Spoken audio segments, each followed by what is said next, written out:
আসসালামু আলাইকুম। গল্প দ্য সাইলেন্ট ম্যানর, লেখনীতে ডাইনা ইমরোজ লাকি। পর্ব ৫৫, সমাধির নীরব স্বাক্ষর, তৃতীয় খণ্ড। নিস্তব্ধ শীতের রাত যেন নরম অন্ধকারে মোড়ানো একটি পৃথিবী। চারদিকে জমে থাকা ঠান্ডা বাতাস ধীরে ধীরে নিঃশব্দে বয়ে যাচ্ছে, যেন তারও শব্দ করতে ভালো লাগছে না।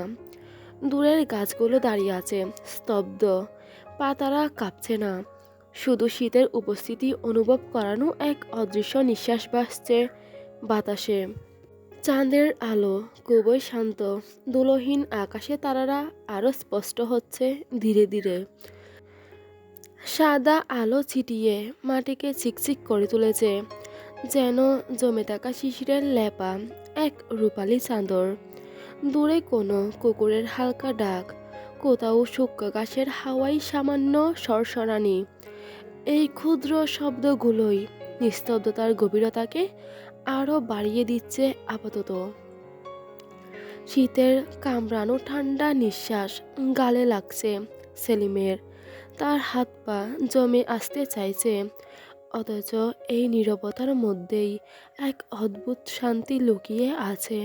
যেন এই মুহূর্তে চারপাশের দুনিয়াটা ঘুমিয়ে আছে, শুধু রাত আর শীত মিলে তৈরি করছে এক প্রশান্ত, নরম, নিঃশব্দ আবরণ, যেখানে সময়ও যেন থমকে গেছে অতীতে। এই যেন বিষাক্ত অতীত, যেই অতীতের কিছু চিত্র যেন এখনো ধোঁয়াশা, কিছু প্রশ্নের উত্তর আজও মিলেনি, কিছু মানুষের খোঁজ আজও মিলছে না। বোধহয় দুনিয়াতে নেই তারা, না থাকুক অন্তত লাশগুলোর খোঁজ পাওয়ার কথা পায়নি। দ্য সাইলেন্ট ম্যানর, একজন রাখাল বাসিওয়ালা আর এক জমিদার কন্যার প্রেমে পড়েছিল যেন গোটা জাতি। দূর দূর থেকে বিন্দেশিরা এসেছিল আলিমনগড়ের সেই পরিত্যক্ত রাজবাড়ি এবং সুফিয়ান হায়দারের বাড়ির নিজ চোখে দেখতে। খোঁজ করার চেষ্টা করেছে নিখোঁজদের। সুফিয়ান হায়দারের শেষ অপ্রকাশ্য কথাগুলো জানতে চেয়েছে, বিন্তির সেই উপহারের কথা পারেনি। আজও কেউ সেই সত্য জানতে পারেনি।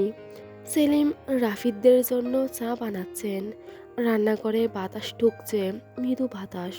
সেলিমের পা বাতাসে ঠান্ডা হয়ে গেছে, চুলার আগুন টিপ টিপ করছে, চায়ের জল ফুটছে, তবে পুরোপুরি চা পাতা দেওয়ার সময় হয়নি।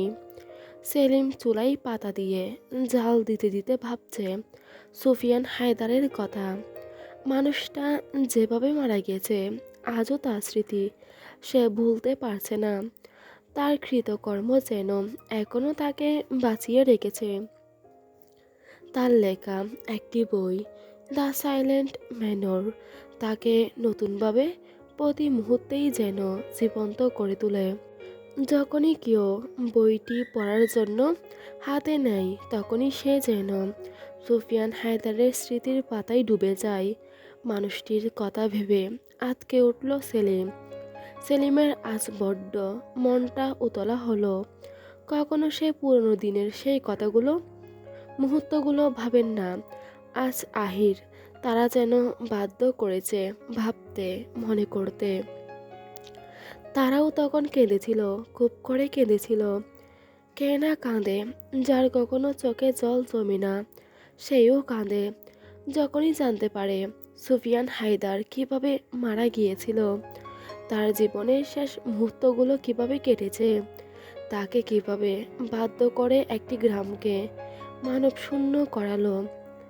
যখনই কেউ সেই অনাকাঙ্ক্ষিত মুহূর্তগুলো মনে করে, তার চোখ যেন বাত মানে না, আপনা আপনি জল গড়িয়ে পড়ে যেন কষ্টের যন্ত্রণায়। চা তৈরি করা শেষ।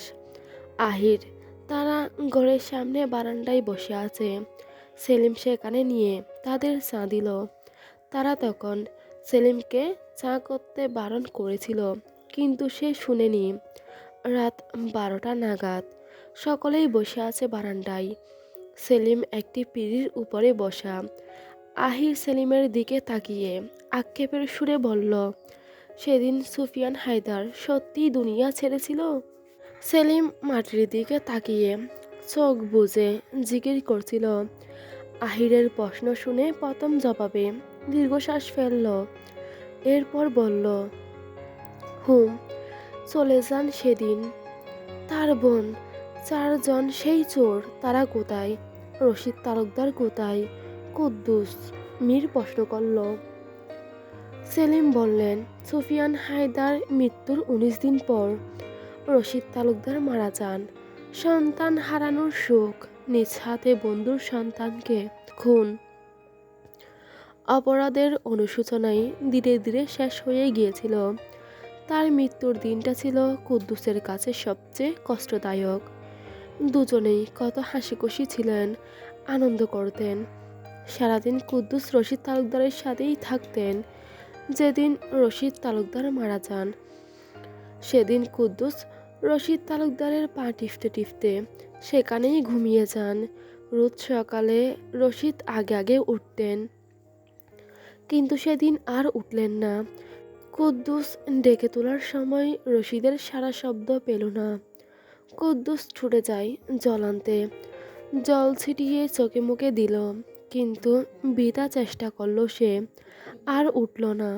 রশিদ তালুকদার চলে গেলেন, সেও চিরতরে।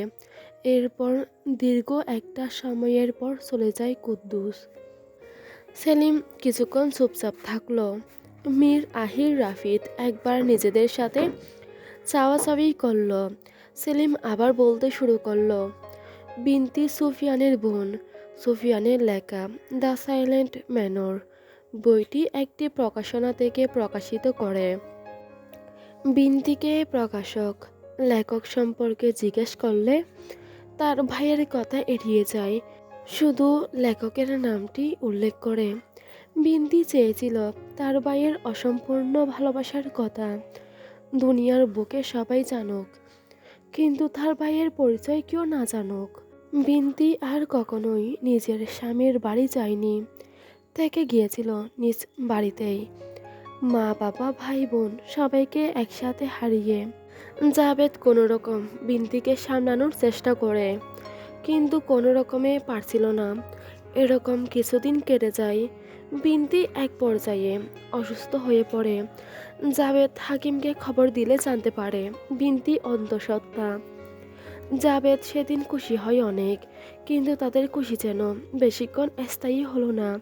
হাকিমের সাথে থাকা একজন পণ্ডিত রবিশকর বলে, চৌধুরী বংশের একজন সন্তানকে সম্রাট নিষাদ খুন করতে চায় বিষ খাইয়ে। জাবেদ এর কারণ জানতে চাইলে পণ্ডিত বলে, সম্রাট নিষাদ এমন একজন ব্যক্তি যার লক্ষ্য হচ্ছে অমর হয়ে বেঁচে থাকা, আর এজন্যই তাকে চৌধুরী বংশের কাউকে না কাউকে খুন করতে হবে, এবং সব মিলিয়ে ১০১টা খুন করতে হবে, তবে ওনার উদ্দেশ্য হাসিল হবে। সেলিম থেমে পুনরায় ক্লান্ত গলায় বললেন, সেই সময়ে কুসংস্কারে ভরা ছিল প্রতিটি মানুষের অন্তর। তারা ছিল অন্ধবিশ্বাসী, এবং সেই ধরনের লোক এখনো বেঁচে আছে আমাদের সমাজে। পরে কি হয়েছিল? আর সেই ১০১টা খুনের সাথে জাবেদের সন্তানের সম্পর্ক কি ছিল? মীর যেন ব্যাকুল হয়ে প্রশ্ন করল। সেলিম জবাবে বললেন, কারণ সেই পণ্ডিতের মতে পরবর্তী চৌধুরী বংশের কাউকে খুন করতে হবে, আর পরবর্তী সন্তান জাবেদের থেকেই শুরু হয়েছিল। পণ্ডিত রবিশকর অনেক ভালো লোক ছিলেন। উনি সেদিন বুদ্ধি করে জাবেদ এবং বিনতিকে দূরে যেতে বলেন। বিনতি সেদিন চাইছিল না তার প্রাণপ্রিয় পরিবারকে ছেড়ে যেতে, কিন্তু এরপর নিজের সন্তানের জন্য যেতেই হলো। সম্রাট নিষাদ কি এখনো বেঁচে আছেন? আহির জিজ্ঞেস করল। উনি বেঁচে না থাকলেও ওনার বংশের কেউ না কেউ হয়তো নিশ্চয়ই বেঁচে আছেন। শুনেছি ওনার ছেলে এখনো বেঁচে আছেন, আর তার লক্ষ্য ঠিক তার বাবার মতোই, ১০১টা খুন করা।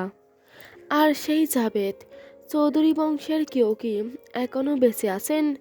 বলল রাফিদ। সেলিম এবার একটু নড়েচড়ে সাবধানে বসলেন। সেকেন্ড কয়েক চুপ থাকলেন। তিনি আবিষ্কার করলেন তাদের আশেপাশে কেউ আছে, লুকিয়ে বোধহয় তাদের কথা শুনছেন। সে সতর্কতার সাথে চারপাশে তাকালেন তীক্ষ্ণ দৃষ্টিতে। হঠাৎ কেমন যেন বাড়িটা থমকে গেল মনে হচ্ছে। তবুও তার ভাবনা আহিরদের বলল না, নিজের ভাবনাকে নিজের মধ্যে দাফন করল। তার নীরবতা দেখে মীর তার দিকে ঝুঁকে বলল, চুপ করে আছেন যে? সেলিম বললেন, জাবেদ চৌধুরীর পরবর্তী অধস্তন প্রজন্ম এর মধ্যে আমজাদ চৌধুরী বেঁচে আছেন। বাক্যটি রাফিদ মীর আহিরের চারপাশে প্রতিধ্বনিত হলো বারংবার। রাফিদ বসা থেকে আশ্চর্যজনকভাবে উঠে দাঁড়ালো। মীর হকচকিয়ে গেল বেশ খানিকটা। আহির ফিসফিসিয়ে বলল, আমজাদ চৌধুরী জাবেদ চৌধুরীর বংশধর। আশ্চর্য শব্দটি আহির নিজের মধ্যেই রাখল। মীর ভ্রু কুঁচকে বলল, তার মানে এতদিন আমরা আমাদের প্রশ্নের জবাবের সন্নিকটেই ছিলাম, কিন্তু আঙ্কেল কেন সবসময় সুফিয়ান হায়দার এবং দ্য সাইলেন্ট ম্যানর বইটির বিষয়ে এড়িয়ে যেতেন?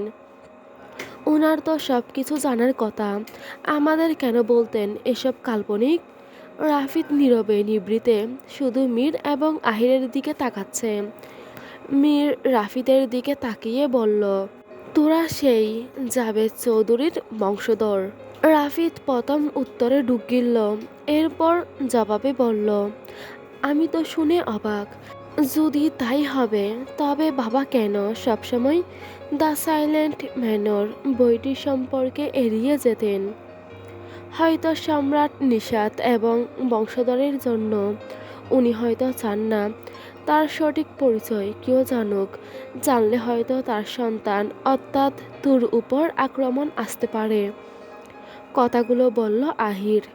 মীর তার কথার সূত্র ধরে বলল, সেটাই হবে। মীর থেমে টুটে ফিক করে হাসি নিয়ে আবার বলল, ভাবতেই অবাক হচ্ছি, সেই সুফিয়ান হায়দারের নিকটাত্মীয় আমরা। যেই রহস্যের জাল আমরা খুঁজেছি সেই জালে আমরা আগে থেকেই জড়িত। আহির বলল, তোর সব কিছুতেই আনন্দ। আনন্দ না করে এখন কি কাঁদব? মীর বলেই হাতে সিগারেট তুলে নিল। আহির নির্বাক কণ্ঠে বলল, আমার তো এই ভেবেই কষ্ট হচ্ছে, কত কষ্টে সুফিয়ান হায়দার জীবন ত্যাগ করল। ফারদিনা নিরপরাধ হওয়ার সত্ত্বেও ভালোবাসার জন্য জীবন উৎসর্গ করল।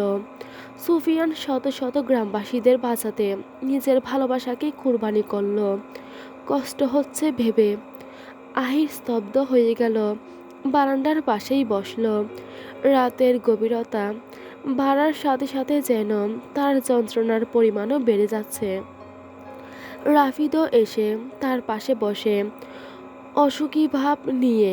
রাফিদ বলল, আমি সিন্ধুতলি গ্রামে যেতে চাই। সুফিয়ান হায়দারের বাড়িটি একবার দর্শন করতে চাই।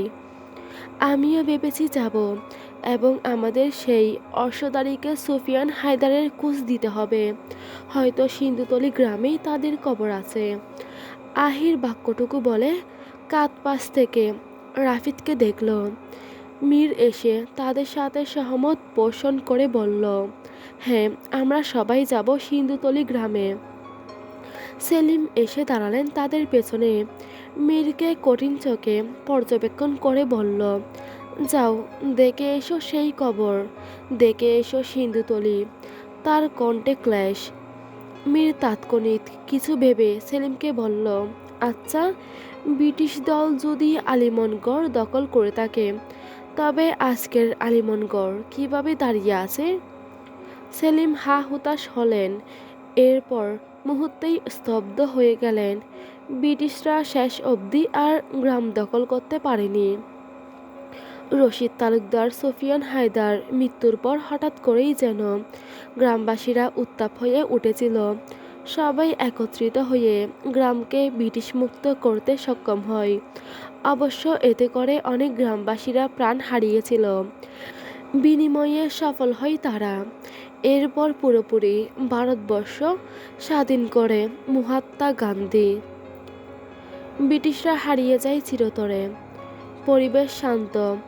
সেলিম বারান্দা থেকে নেমে গরুর ঘরটির দিকে তাকালেন। চাঁদনির আলো ধরে চারপাশে তাকালেন। কিছুক্ষণ আগের অজানা কারো উপস্থিতি তাকে নতুন ভাবনায় গ্রাস করে নিয়েছিল। তার ধারণা কখনো ভুল হয় না, আজও হয়নি। নিশ্চয় কেউ ছিল, কিন্তু কে? কেন তাদের কথা আড়াল থেকে শুনছিল? প্রশ্নের উত্তর মিলছে না। তার চাহনি দেখে মিরি তার দিকে এগিয়ে গেল, জিজ্ঞেস করলো, কি দেখছেন? কিছু হয়েছে? না, তোমাদের অশ্বগুলো দেখছিলাম। তোমরা কখন যাবে সিন্ধুতলি? মীরের প্রশ্ন এড়িয়ে গেল সেলিম। আমরা আগামীকাল যাব। খুব সকালে বের হতে হবে। হুম, তাই করো। এখন ঘরে চলো, বাইরে থেকো না। সেলিমের কণ্ঠে রহস্যময় শীতলতা। থেমে আবারও বললেন, কখনো তোমরা পশ্চিম পাড়ার শেষ সীমান্তে গিয়েছিলে? মীরের কপালে ভাঁজ পড়ল। রাফিদ বারান্দা থেকে জবাব দিল, ভুলে গেছিস? তুই আর আমি গিয়েছিলাম তো, মনে নেই? আমি সেতু থেকে পড়ে গিয়েছিলাম। রাফিদের তীর্যক শব্দে মীরের মনে পড়ল পশ্চিম পাড়ার কথা। সেই কানের হ্রদের উপরে দাঁড়িয়েছিল একটি পরিত্যক্ত রাজবাড়ি। সেলিম তখন বললেন, সেখানে নিশ্চয় পরিত্যক্ত কোনো রাজবাড়ি দেখেছ? মীর সংকট নিয়ে বলল, হুম, কিন্তু এই প্রশ্ন আমাকে করছেন কেন? সেলিম স্থান ত্যাগ করলেন। ধীর পায়ে মীরের অর্শ অক্লিনের কাছে গেসে দাঁড়ালেন, বললেন, সেটি সেই পরিত্যক্ত তালুকদার বাড়ি। এক সময়ের জাঁকজমকপূর্ণ বাড়িটি আজ শুধু শেওড়া আর জলে ঘেরা। ভাবতেই অবাক লাগে, সময় যেন দ্রুত বয়ে যায়। এই যেন রশিদ তালুকদার, ফারদিনা আর তার চার ভাইয়েরা কথা বলছে। রশিদ তালুকদারের কণ্ঠ বেশি আসছে কানের কাছে। এতটুকু বলেই বুক ভার হয়ে নিঃশ্বাস নিলেন সেলিম। আজ যেন শুধু তার কথা বলার দিন। তখন থেকে তিনি বলেই যাচ্ছেন, বাকিরা শুনছে। বিরক্ত হচ্ছে না কেউ, বরং কাল ছায়ায় ঘেরা অতীতের ঘটনা তাদের জানতে চেয়ে খুব আগ্রহ হচ্ছে। যদি সম্ভব হতো সুফিয়ানের অপ্রকাশিত অজানা সেই সত্য জানার চেষ্টা করত। যদি পারত তবে বিনতির সেই উপহার সম্পর্কে জানত। কিন্তু আজ যেন কোনো কিছুই সম্ভব নয়। সব কিছুই যেন অসম্পূর্ণ রয়ে গেল। মীর বলল, যেদিন আমি আর রাহিদ সেখানে যাই, আমার কেন যেন অদ্ভুত এক অনুভূতি সৃষ্টি হয়েছিল। মনে হয়েছিল ওখানকার প্রতিটি মানুষ জীবিত। কেউ বোধহয় আমাদের দিকেই তাকিয়ে আছে। সেলিম অর্শ ছেড়ে পায়চারি করতে করতে বললেন, আমিও সুযোগ হলে সেখানে যাই। কাঠের সেতু পাড়ি দিতে সাহস করি না। এপার থেকে যতটুকু সম্ভব দেখা যায় ততটুকুই দেখি, দু চোখ ভরে। যখনই দেখি অতীতের মুহূর্তগুলো মনে পড়ে, খুব খুব মনে পড়ে। আচ্ছা, আপনি কে? আহির এসে দাঁড়ালো মীরের সামনে। চাঁদের মৃদু আলো পাতার ফাঁক থেকে পড়ে তার ফর্সা গালের উপর বৃত্তকার চিত্র তৈরি করল। সেলিম থমকে দাঁড়ালেন। আহির তাকে চুপ থাকতে দেখে আবার বলল, আপনি এত কিছু কিভাবে জানেন? রশিদ তালুকদার আপনার কি হতো? সুফিয়ান হায়দারকে আপনি কিভাবে চিনতেন? সেলিমের মুখে বিব্রতকর পরিস্থিতির একটি ছাপ ফুটে উঠল। সে চোখ নামিয়ে ফেলল। দ্বিতীয়বার চোখ তুলে বললেন, আমি কে জানাটা খুব বেশি দরকার কি? আহির হেসে প্রথমে উড়িয়ে দিল প্রশ্নটি। বলল, না, আমরা শুধু বইটির অসম্পূর্ণ কাহিনী জানতে চাচ্ছিলাম। জেনেছি। এখন আর আপনার পরিচয় জেনে কি করব? তবু আহির তার বক্তব্য মাঝপথে থামিয়ে দিল। সেলিম বললেন, জানতে যখন চাইছ তখন না বলে উপায় কি? সুলেমান, সুফিয়ান হায়দারের বিশ্বস্ত চার চোরের মধ্যে একজন। তিনি ছিলেন আমার দাদা। তার কাছ থেকে আমি সব কিছু জানতে পারি। আমি আমার 15 বছর বয়সে বাবার থেকে এইসব ঘটনা শুনেছিলাম। শুধু কানে শুনেই কল্পনার জগতে বিচরণ করেছিলাম সুফিয়ান হায়দারকে। এখন হয়তো মনে প্রশ্ন জাগতে পারে, তখনকার সমস্ত ঘটনা এখনও মনে আছে কিভাবে? মনে রেখেছি, তাই আমার মনে আছে। বয়স অনেক হয়েছে, হয়তো দেখে বোঝা যাচ্ছে না। এটা আল্লাহর রহমত, উনি এখনও আমাকে বাঁচিয়ে রেখেছেন।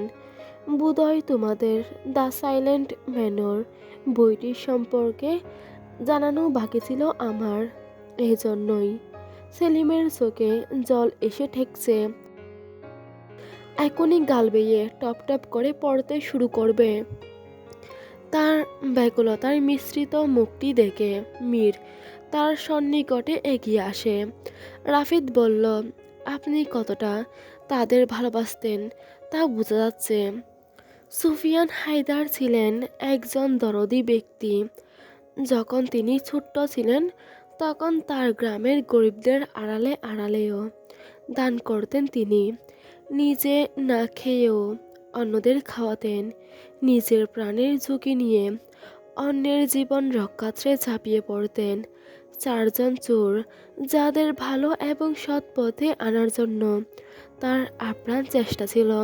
শেষমেশ সে সফল হলেও নিজেকে যেন জীবন উৎসর্গ করতে হয়েছিল। সেলিম থেমে যান। কয়েক সেকেন্ডের বিরতি নিয়ে আবার বললেন, আমি এখনো যাই সিন্ধুতলি, তার কবরটি জিয়ারত করে আসি। কখনো যেন তাকে জিজ্ঞেস করতে ইচ্ছে করে কেন এভাবে সেদিন হারিয়ে গিয়েছিলেন।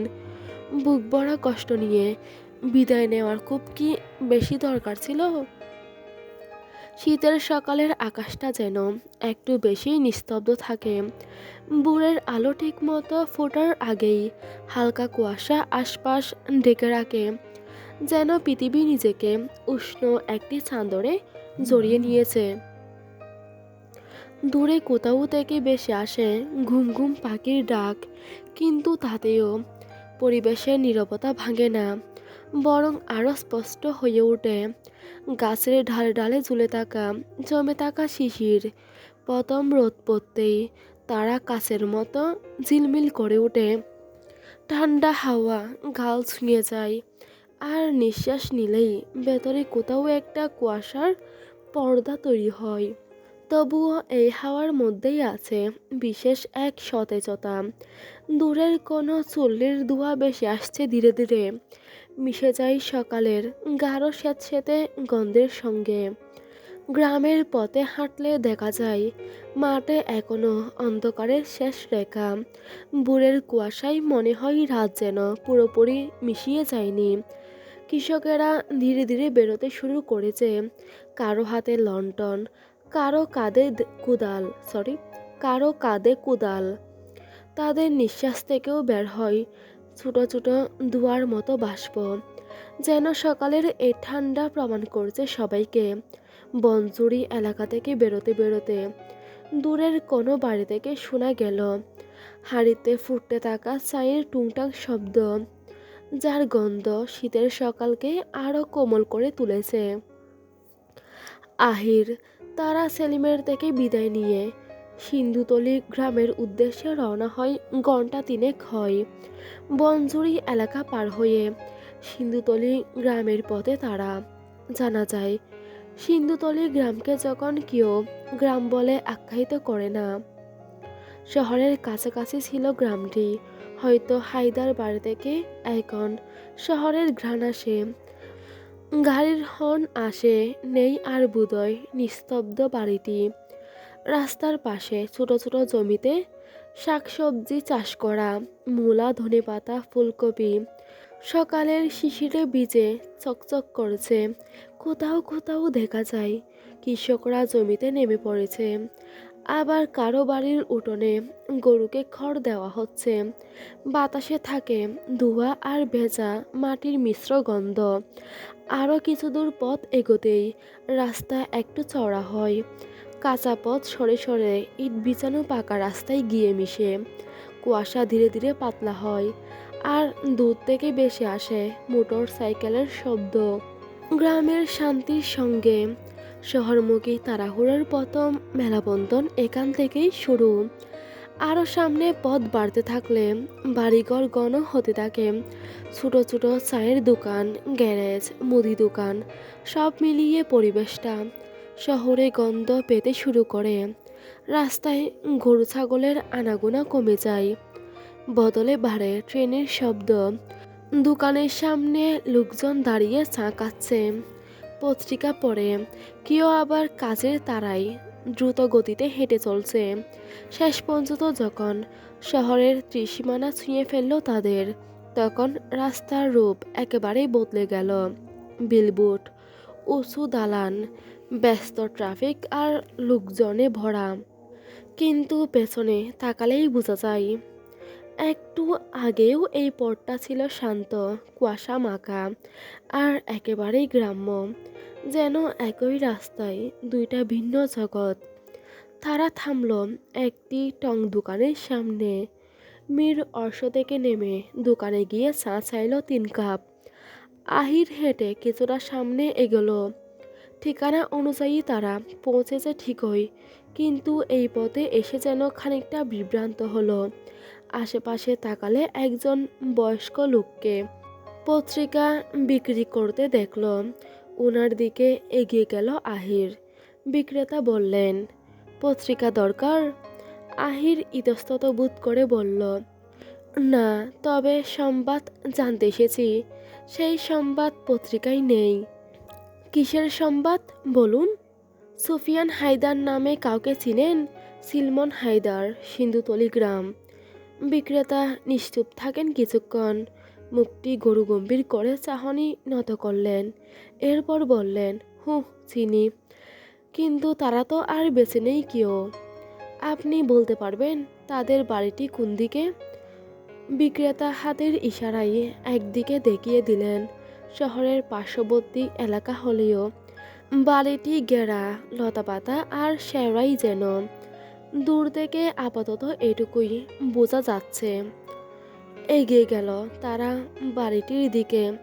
বিশাল ঘেরাও করা প্রাচীর, মূল ফটকের সামনে একজন দারোয়ান দাঁড়িয়ে। ওনার অনুমতি নিয়ে তারা ভেতরে প্রবেশ করল। অনেক পর্যটকদের দেখা যাচ্ছে ভেতরে, একে অপরের সাথে বাড়িটি দেখিয়ে দেখিয়ে আলোচনা করছে। কেউ নোট হাতে কিছু লিখছে। আহির তারা ঘুরে ফিরে বাড়িটির বাইরের দৃশ্য দেখছে। নিঃশব্দের আড়াল থেকে পরিত্যক্ত হায়দার বাড়িটি যেন তাদের পানে চেয়ে আছে, যেন কিছু বলতে চায়। অপ্রকাশিত অনুভূতিগুলো প্রকাশ করতে চাইছে, কিন্তু পারছে না। কত শত জমা ব্যথা ছিল যেন পুরনো বাড়িটা জুড়ে।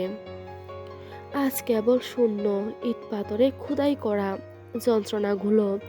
আশেপাশের পর্যটকরা কথার শব্দে চারদিক জমিয়ে রাখলেও যেন বাড়িটির নিস্তব্ধতা কাটছে না। এই নীরবতা যেন কোনোদিন কেটে যাওয়ার নয়। ঘুরে ঘুরে তারা বাড়িটির কবরস্থানের দিকে গেল।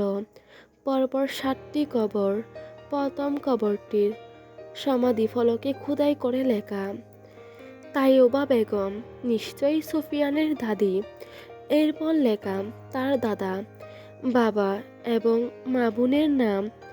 শেষ দুটো কবরের কাছে এসে তারা থমকে দাঁড়ায়।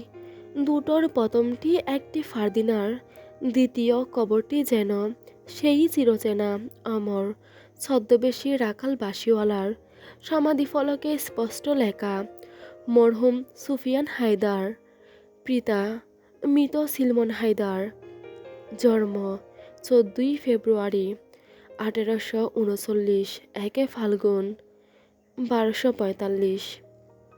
মৃত্যু 14ই ফেব্রুয়ারি 1871, 1 ফাল্গুন 1277 বঙ্গাব্দ। লেখাটি পড়ে কয়েক মুহূর্তের জন্য থমকে গেল তারা। আহির ভাঙা ভাঙা কণ্ঠে বলল, ব্যর্থ প্রেমের যাত্রা শেষ হয় না বিদায়ে, শেষ হয় সমাধির নীরব পাথরে। যেখানে অস্ত্র শুকিয়ে যায় কিন্তু অপেক্ষা থেমে থাকে না। আজ সমাধির ইট পাথরে ঘেরা আমাদের রাখাল বাসিওয়ালা।